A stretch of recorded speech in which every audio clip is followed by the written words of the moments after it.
La majorité des handicapés ne sont pas en fauteuil roulant. Il y a beaucoup d'handicaps visibles, genre le fauteuil roulant, la canne, l'aveugle.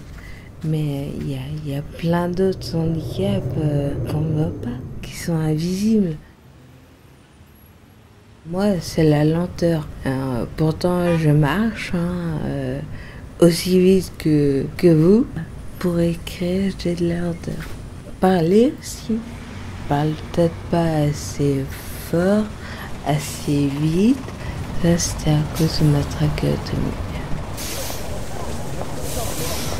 C'est genre quand je prends le bus, je trouve que les conducteurs de bus, des fois, ils font pas attention qu'il y a des personnes handicapées dans leur bus.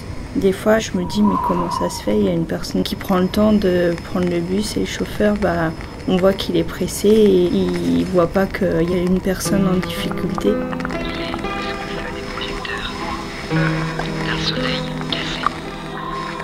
Il a jeté son corps comme une encre, comme un morceau de sucre, et s'est dissous. Ouais, je l'ai pas choisi comme beaucoup d'autres d'ailleurs. Après moi quand ça m'est arrivé, il y a eu beaucoup de préjugés et des gens pas forcément sains qui parlaient de moi sans me connaître déjà.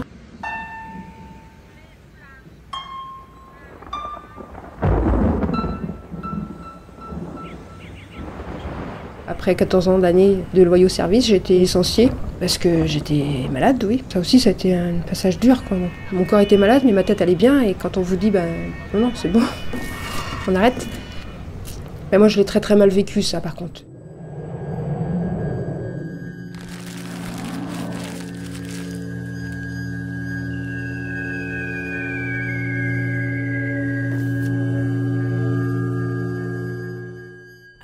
Pauvre, mais regarde là.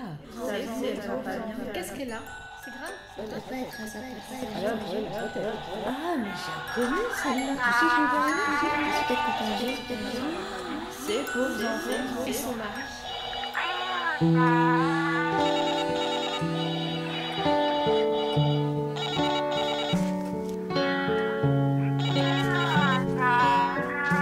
Après, mon handicap m'a fait beaucoup souffrir. J'ai eu des hauts, des bas, mais j'ai emmené tout le monde en fait avec moi. J'étais pas seule, quoi. Dans mon combat, ça a été une chute libre pour tout le monde, quoi.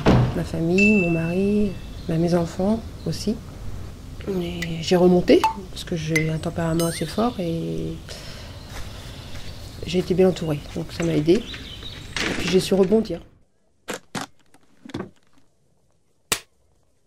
Heureusement que j'ai eu l'orientation au niveau de la MDPH pour avoir un suivi au niveau de la DAP. Comme je suis un peu têtue, j'avais fait mes CV toute seule et je suis allée faire du porte-à-porte pour trouver du travail. Et en fait, j'avais un trou dans mon CV qui était assez important à cause de ma maladie. Et je ne savais pas vendre ce trou-là, en fait. J'étais malade, mais ça passait pas au niveau des employeurs.